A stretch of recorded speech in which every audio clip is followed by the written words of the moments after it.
छोड़िए माँ जी, मेरे बाल छोड़िए ना, मुझे बहुत दर्द हो रहा है। यही तो मैं चाहती हूँ। वैसे भी बड़ी जुबान चलने लगी है ना तेरी। क्या कह रही थी? मुझे जो बोलना है बोल लो, लेकिन मेरे मरे हुए माँ बाप को कुछ मत बोलो। वो भिखारी खुद तो मर गए, तुझे हमारे पल्ले छोड़ गए। तभी गुंजन का पति अमित भी वहाँ आ जाता है और ये देख हंसने लगता है। आपकी पत्नी के साथ मारपीट हो रही है और आप खड़े होकर हंस रहे हैं। कैसे पति हैं आप?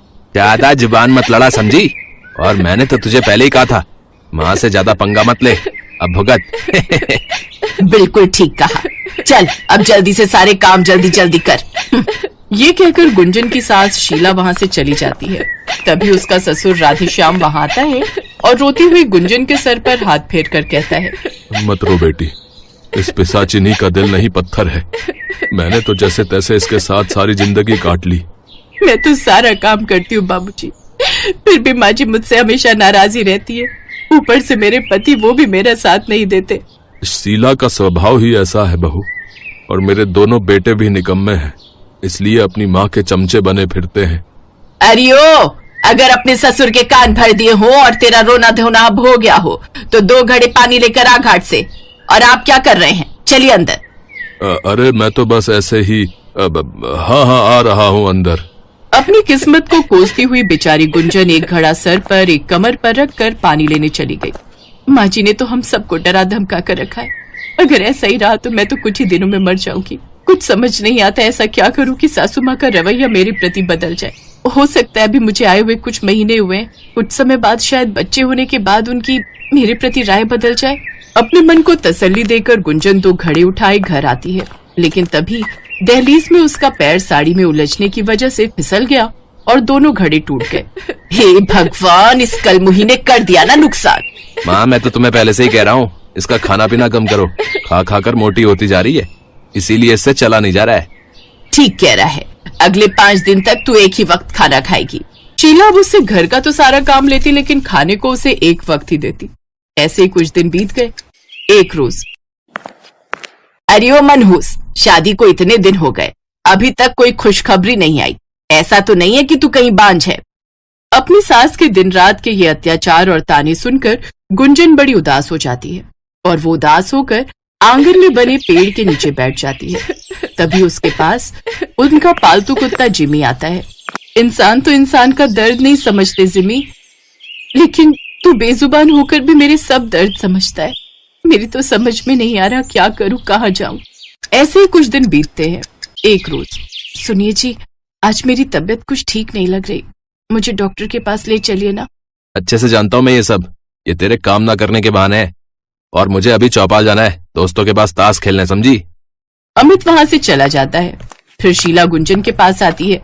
ओ महारानी, बाकी सब काम निपट गए हो तो मेरे ये कपड़े धो दे, और सुन, एकदम रगड़ रगड़ कर धोइए हो कि इसमें चमक आ जाए। जी माँ जी। वो कपड़े धोने जाने लगती है, लेकिन तभी चक्कर खाकर आंगन में गिर पड़ती है। राधेश्याम की नजर उस पर जाती है।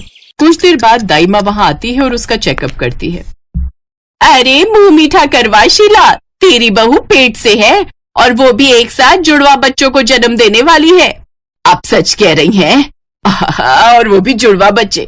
जाइए जी, जल्दी से बाजार से 3 किलो लड्डू ले आइए। हाँ अभी गया। ऐसे ही समय बीतता है और गुंजन के 9 महीने पूरे हो जाते हैं। वो अस्पताल में 2 जुड़वा बच्चों को जन्म देती है। 2 दिन बाद गुंजन अपने बच्चों के साथ अस्पताल से घर आ गई।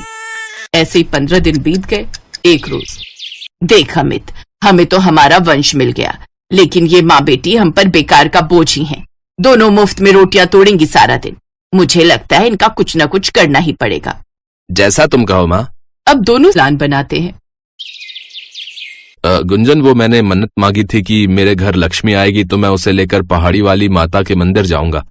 तेरा लाख लाख शुक्र है माँ, तूने मेरे सारे दुख दूर कर दिए, मेरा परिवार खुशहाल कर दिया। लेकिन वो मैं सोच रही थी हम अपने दोनों बच्चों के साथ माँ के दर्शन करके आते हैं। अरे दोनों बच्चों के साथ तो बेकार में ही परेशान होगी।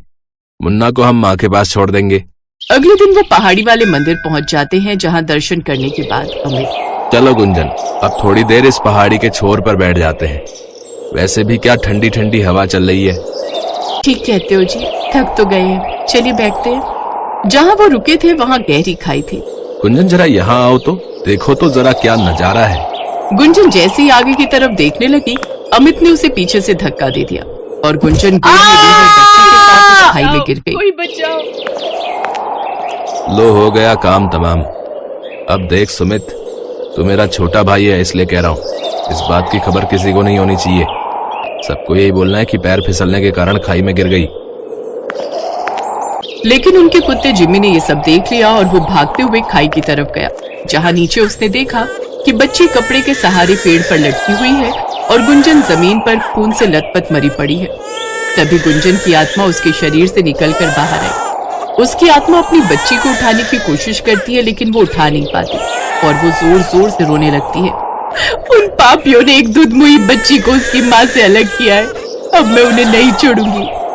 जिमी, जिमी तू मेरी इस बच्ची को उठाकर उसके भाई के पास ले जा। जिमी अपने मुंह से उठाकर उसे घर ले आता है। अरे ये कलमुही कैसे बच गई। उधर कुछ देर बाद गांव वाले मिलकर गुंजन की लाश को घर ले आते हैं, जहां शीला और अमित झूठ-मूठ रोने का ड्रामा करते हैं। फिर उसका अंतिम संस्कार कर दिया जाता है। अगले दिन गुंजन की बेटी परी भूख के मारे लगातार रोई जा रही थी। उसे रोता देख गुंजन की आत्मा वहां पहुंच जाती है, लेकिन वो उसे छू भी नहीं पाती। फिर अमित दारू के नशे में घर आता है। ए चुप कर, तुझे एक झापड़ दूंगा अभी। है फिर अमित वहां से चला जाता है। तभी जिमी कमरे में आता है और दूध की बोतल लाकर परी के मुंह में डाल देता है। ओह जिमी, तेरा एहसान मैं कैसे भूलूंगी। उधर शीला सबके लिए आलू पूरी परोसती है, लेकिन जब सब खाने बैठते हैं तो सबके नाक कान से धुआं निकलने लगता है। पानी। माँ कितनी मिर्च डालती है, लगता है बुढ़ापे में खाना बनाना भी भूल गई हो तुम।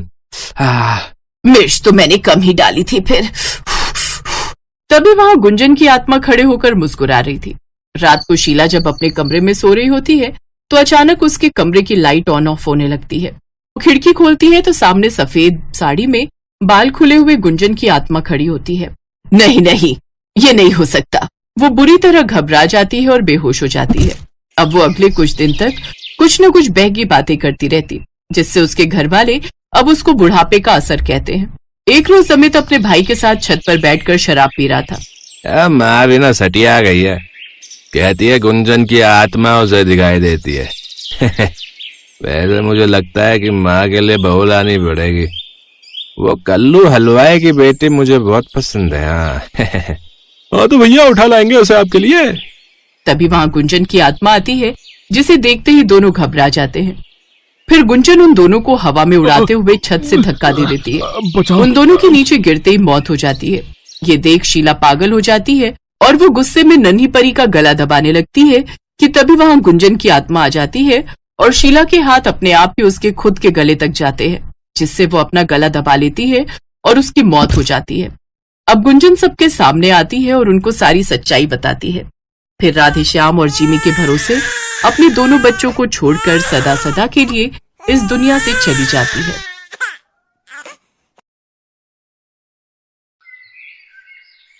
शारदा एक कोठी में काम करती थी। कोठी की मालकिन नंदिनी बहुत ही अकड़ू थी। उसे अपने पैसे पर बहुत घमंड था। नंदिनी अपने घर के किसी भी नौकर से कभी भी ढंग से बात नहीं करती थी। नंदिनी की बेटी स्वाति 5th क्लास में थी। उधर शारदा की बेटी शालू भी 5th क्लास में थी। कभी कभी शालू के स्कूल की छुट्टी होती थी तो वो शारदा के साथ काम पर आ जाती थी। शालू, तू यहाँ बैठकर पढ़ाई कर, तब तक मैं मालकिन के घर के सारे काम निपटा लेती हूँ। ठीक है मम्मी। क्या हुआ शारदा, आज तू फिर शालू को अपने साथ ले आई? वो भाभी जी इसके पापा गांव गए हुए हैं, घर पर बिल्कुल अकेली किसके पास छोड़ती, इसलिए साथ ले आई। ये तंग नहीं करेगी, वैसे भी इसकी परीक्षाएं शुरू हो गई हैं तो पढ़ाई कर रही है। पढ़ लिख कर कौन सा इसने कलेक्टर बनना है? तुम्हारे में तो वैसे भी 5वीं 6ठी पढ़कर शादी कर देते हैं।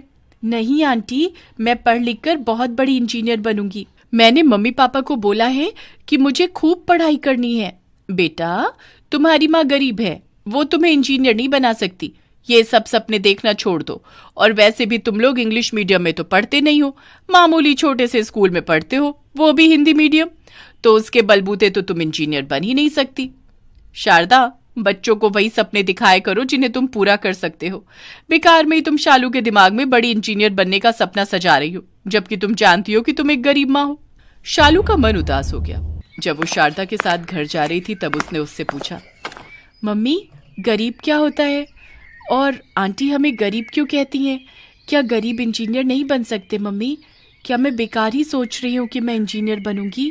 इतना मत सोच बेटा, अगर तेरी किस्मत में इंजीनियर बनना लिखा है तो तू जरूर बनेगी। पर इतना याद रखना शालू बेटा, किसी के भी कहने से अपने लक्ष्य को मत छोड़ना। अगर तुमने मन में ठान लिया है कि तुम इंजीनियर बनोगी तो तुम जरूर बनोगी। अच्छा चल, मैं तुझे हलवाई की दुकान से लड्डू खरीद कर देती हूँ। तुझे लड्डू अच्छे लगते हैं ना? ठीक है मम्मी, आप मुझे 1 नहीं 2 लड्डू लेकर देना। शारदा शालू को इस तरह से समझाती है कि उसके दिल में कोई बात न रह जाए और वो अपने जीवन के लक्ष्य पर ही नजर रखे। एक दिन शारदा जब काम पर पहुंची तो उसने देखा कि नंदिनी अपने मोबाइल फोन पर बातों में लगी हुई है। वहीं स्वाति अपने कमरे में मोबाइल पर गेम खेल रही है। तभी नंदिनी स्वाति को ड्राइंग रूम से आवाज लगाती है, स्वाति कितनी देर और गेम खेलोगी? चलो पढ़ लो, पता है ना तुम्हारे कल से एग्जाम शुरू हैं। मॉम बस थोड़ी देर और खेलने दो ना, अभी मैं बहुत बढ़िया गेम खेल रही हूँ। मैं पढ़ लूंगी मॉम, मुझे सब कुछ आता है। स्वाति बिटिया, कमरे में झाड़ू लगा लूं? नहीं आंटी, अभी मैं गेम खेल रही हूँ, आज मेरी छुट्टी है स्कूल की। अभी आप रहने दो, थोड़ी देर बाद लगा लेना। स्वाति बिटिया, बुरा ना मानो तो एक बात कहूँ, बच्चों का इतनी देर मोबाइल फोन चलाना अच्छी बात नहीं है। आपकी परीक्षाएं भी तो कल से शुरू होने वाली है, आपकी मम्मी बता रही है। शारदा भी स्वाति को बड़े होने के नाते समझाई रही थी कि अचानक नंदिनी ने आकर सारी बातें सुन ली। शारदा, ये क्या तमीज है मेरी बेटी से बात करने की? तुम्हें यह हक किसने दिया? अपनी हद में रहो, तुम एक नौकरानी हो समझी। और मेरी बिटिया तुम्हारी बेटी की तरह नहीं है जो थोड़ी बहुत पढ़ाई कर ले। इंग्लिश मीडियम में पढ़ती है मेरी बेटी और अच्छे नंबर से ही पास होगी। जाओ यहाँ से, और आज के बाद इस तरह से मेरी बेटी से बात करने की कोई जरूरत नहीं है। भला मैंने तुम्हें काम पर रख लिया, तुम तो घर में घुसने की कोशिश कर रही हो। माफ करना नंदिनी भाभी, मैंने तो इसलिए बिटिया को बोला कि उनकी परीक्षाएं हैं तो पढ़ ले।